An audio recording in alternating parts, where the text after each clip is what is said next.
These stories are excerpts from posts on Reddit by an individual identified as a United States Forest Service search and rescue officer. They outline some experiences they and their co-workers have had during the course of their duties. Some of you may not believe these stories or dismiss them as conspiracy theories, but see if you can explain away these stories that defy any sort of logic or explanation. I have a pretty good track record for finding missing people. Most of the time they just wander off the path or slip down a small cliff and they can't find their way back. The majority of them have heard the old "stay where you are" thing, and they don't wander far. Now, I don't know if this is true in every search and rescue unit, but in mine, it's sort of an unspoken, regular thing we run into. You can try asking about it with other search and rescue officers, but even if they know what you're talking about, they probably won't say anything about it. We've been told not to talk about it by our superiors, and at this point, we've all gotten so used to it that it doesn't even seem weird anymore. On just about every case where we're really far into the wilderness, I'm talking 30 or 40 miles, at some point we'll find a staircase in the middle of the woods. It's almost like if you took the stairs in your house, cut them out, and put them in the forest. I asked about it the first time I saw some, and the other officer just told me not to worry about it, that it was normal. Everyone I asked said the same thing. I wanted to go check them out, but I was told, very emphatically, that I should never go near any of them. I just sort of ignore them now when I run into them because it happens so frequently. Post 2. There was a lot of feedback about the stairs, so I'll touch on that briefly here, and I'll also include a story. They come in a variety of shapes, sizes, styles, and conditions. Some are pretty dilapidated, just ruins, but others are brand new. I saw one set that looked like they came from a lighthouse. They were metal and spiral, almost old-fashioned. The stairs don't go up infinitely, or farther than I can see, but some sets are taller than others. Like I said before, just imagine the stairs in your house as if someone cut and pasted them in the middle of nowhere. I don't have any pictures. It's never really occurred to me to try again after the first time, and I don't really feel like risking my job over it. One of my first jobs as a trainee was a search op for a 4-year-old kid that had gotten separated from his mom. This was one of those cases where we knew we were going to find him because the dogs were on a strong scent trail and we saw clear signs that he was in the area. We ended up finding him in a berry patch about half a mile from where he'd been last seen. Kid wasn't even aware that he'd wandered that far. One of the vets brought him back, which I was glad for because I'm not really good with kids and I find it hard to talk to them and keep them company. As my trainer and I are headed back, she decides to take me on a detour to show me one of the hot spots where we tend to find missing people. It's a natural dip in the land near a popular trail. People will usually move downhill because it's easier. We hike out there, it's a few miles away, and we get there in about an hour or so. As we're walking around the area and she's pointing out places that she's found people in the past, I see something in the distance. Now, this area we're in is about 8 miles from the main parking area, though there's back roads you can take to get closer if you don't want to hike that far. But we're on state-protected land, which means there can't be any kind of commercial or residential development out here. The most you'll ever see is a fire tower or a makeshift shelter that homeless people think they can get away with building. But I can see from here that whatever this thing is has straight edges. And if there's one thing you learn quickly, it's that nature rarely makes straight lines.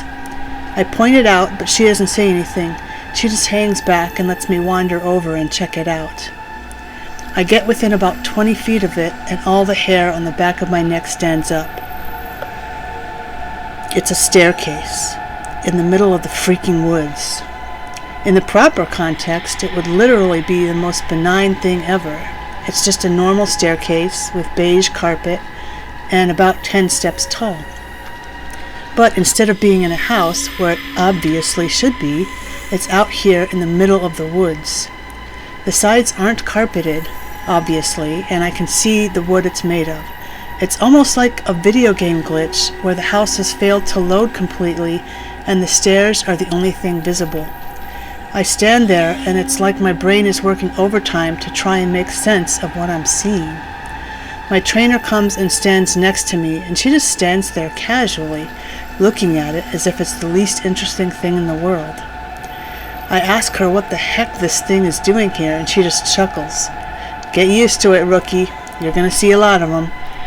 I start to move closer, but she grabs my arm. Hard. "I wouldn't do that," she says. Her voice is casual, but her grip is tight. And I just stand there looking at her. "You're gonna see them all the time, but don't go near them. Don't touch them. Don't go up them. Just ignore them." I start to ask her about it, but something in the way she's looking at me tells me that it's best if I don't. We end up moving on, and the subject doesn't come up again for the rest of my training. She was right, though. I'd say about every 5th call I go on, I end up running across a set of stairs. Sometimes they're relatively close to the path, maybe within 2 or 3 miles. Sometimes they're 20, 30 miles out, literally in the middle of nowhere, and I only find them during the broadest searches or training weekends. They're usually in good condition, but sometimes it looks like they've been out here for a while. All different kinds, all different sizes. The biggest I ever saw looked like they came out of a turn-of-the-century mansion, and were at least 10 feet wide, with steps leading up at least 15 or 20 feet. I tried talking about it with people, but they just give me the same response my trainer did. "It's normal. Don't worry about it. They're not a big deal, but don't go close to them or up them." When trainees ask me about it now, I give them the same response. I don't really know what else to tell them. I'm really hoping someday I get a better answer, but it hasn't happened yet. Post 3. There is still a great amount of interest in the stairs, so here are more stories you would like, starting with a couple of the stories my friend told me. I mentioned that you were all interested in the stairs, and you're in luck. He's had a closer encounter with them, though he doesn't have any explanation for them. He does have a bit more experience with them than I do. My buddy has been a search and rescue officer for about 7 years. He started when he was a junior in college, and he had a very similar experience when he first encountered the stairs. His trainer told him almost the same thing mine did, which was to never go near, touch, or ascend them.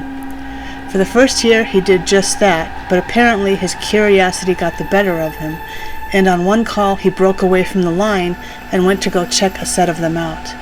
He said they were about 10 miles from the path where a teenage girl had vanished, and the dogs were following a scent. He was on his own, lagging behind the main group, when he saw a set of stairs off to his left. They looked like they were from a new house, because the carpeting was pristine and white. He said that as he got closer, he didn't feel any different or hear any weird noises. He was expecting something to happen, like bleeding from his ears or collapsing, but he got right up next to them and didn't feel anything. The only thing, he said, that was odd was that there was absolutely no debris on the steps. No dirt, leaves, dust, anything. And there didn't appear to be any signs of animal or insect activity in the immediate area, which he found strange. It was less like things were avoiding them and more like they just happened to be in a relatively barren part of the forest. He touched the stairs and didn't feel anything except that sort of sticky feeling you get from new carpet. Making sure his radio was on, he slowly climbed the stairs. He said it was terrifying because the way they'd been stigmatized, but he really wasn't sure what was going to happen to him.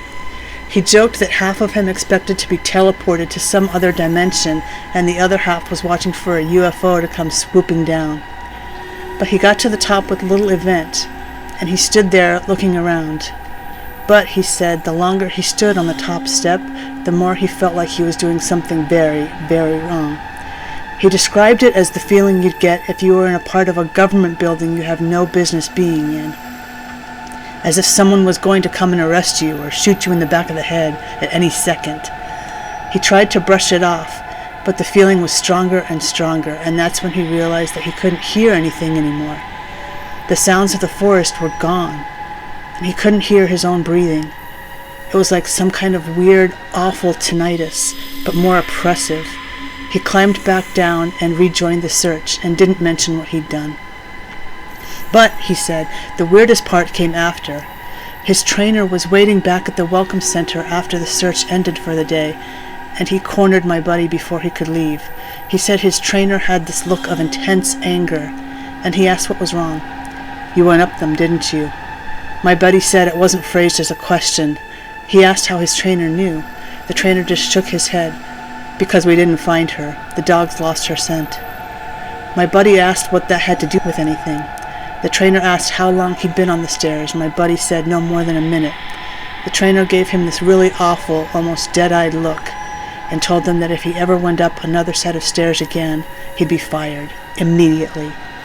The trainer walked away, and I guess he's never answered any of the questions my buddy had asked him about it since.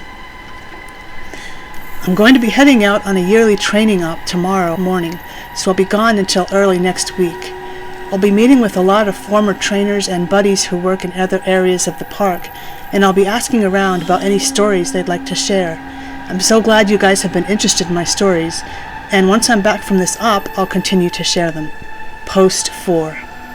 Hey guys, I'm back from my training op, and I have a lot of really interesting stories to share with you. I've got enough that I'm going to break them up into 2 parts, this being the first.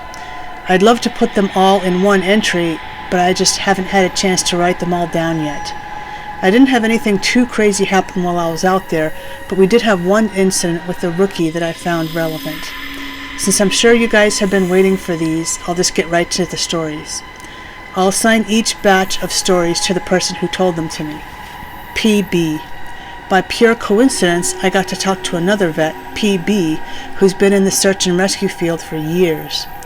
We were partnered on a grid sweep during a training exercise, and we were chatting casually about how we liked the job, what kinds of things we'd seen, and the like. At one point, we passed an old set of stairs, though these were probably from an old fire lookout, given the area that we were in.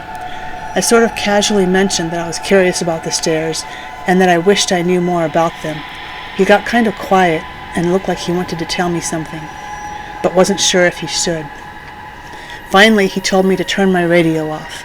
Obviously, this is something that we are never, ever supposed to do, but I did it, and he did the same. About 7 years ago, he tells me, he was out on a call with a rookie. They were in an area of the park that's had a lot of strange reports and events. The rookie was totally spooked, kept going on about things in the woods. According to PB, the guy wouldn't stop talking about the goat man. Just on and on, goat man this and goat man that. Finally, I told him that there was plenty else to be afraid of out here that was very real, and that he'd better get over this thing with the goat man. The rookie wanted to know what kinds of things I was talking about, and I just told him to shut up and walk. We crested a little ridge, and there was a staircase about 10 yards ahead. The rookie stops dead in his tracks and just stands there looking at them. I tell him, "See? That's the something else you should be afraid of."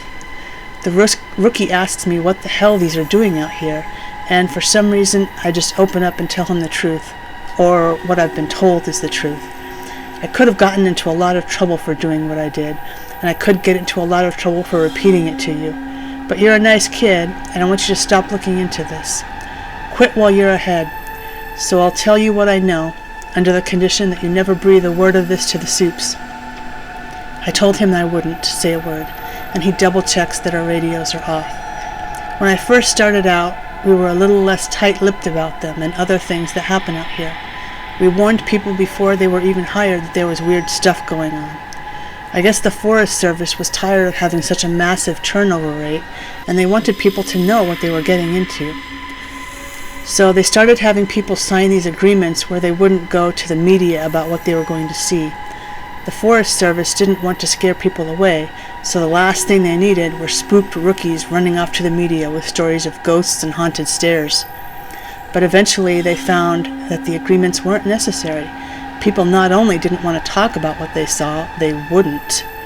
A few times media tried to talk to people when kids or hikers would disappear, and no one would say a word.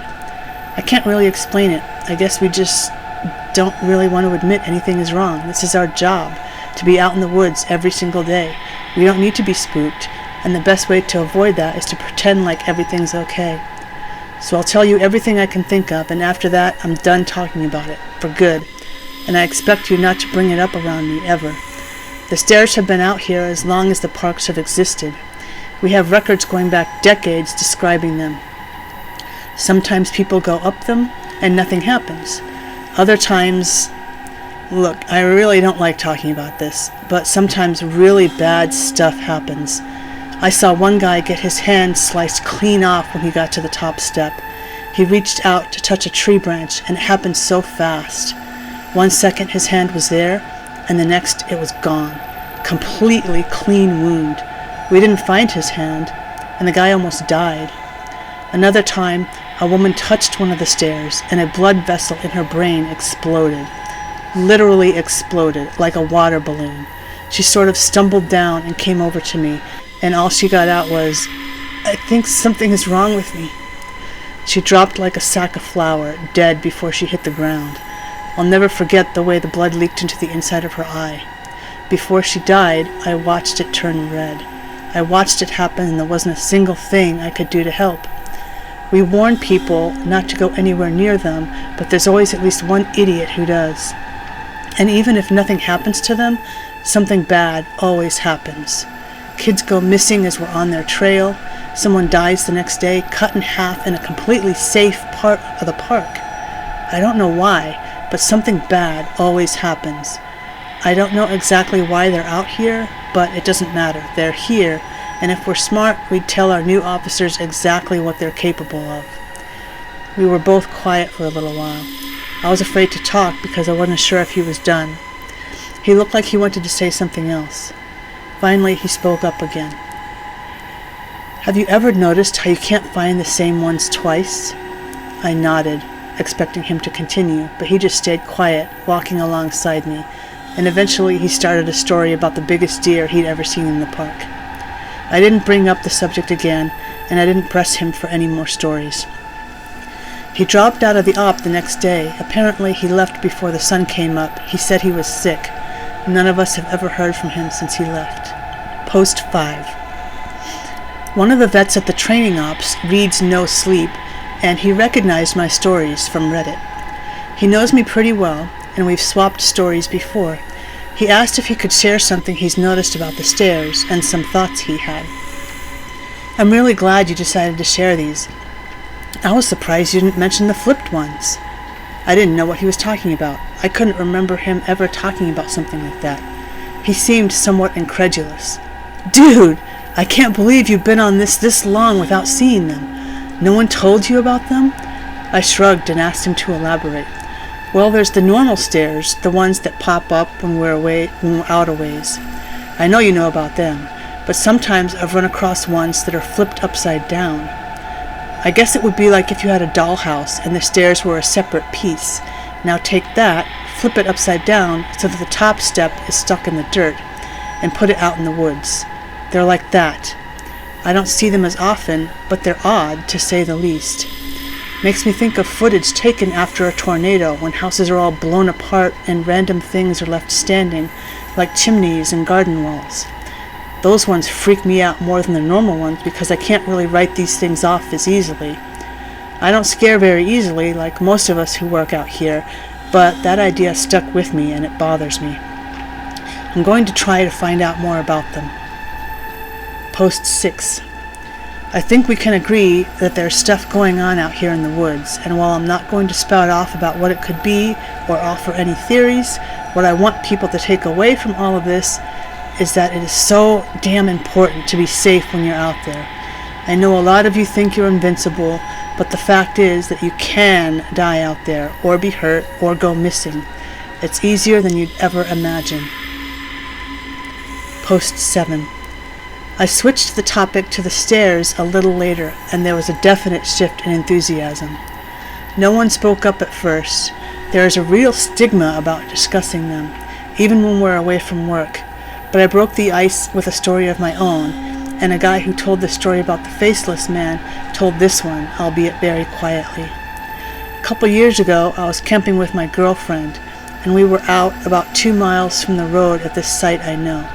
We went to bed that night, but we couldn't sleep because we kept hearing that grinding noise. My brother used to grind his teeth in his sleep, and it kind of reminds me of that. My girlfriend was freaking out, but I kept telling her to ignore it because I'd heard it before, and you just have to ignore it. It goes away eventually. You guys know what I mean. We all knew what he meant. So eventually I got her to go to sleep, but I woke up probably 2 hours later because something was just off. I rolled over and she wasn't there, and I kind of freaked out because he thought for a second and then he took a very long drink. Anyway, I ran out of the tent calling her name, but I didn't have to go far. She was standing at the edge of the camp looking at something in the trees, and I could see she was really pale. The fire was low but bright enough to see her.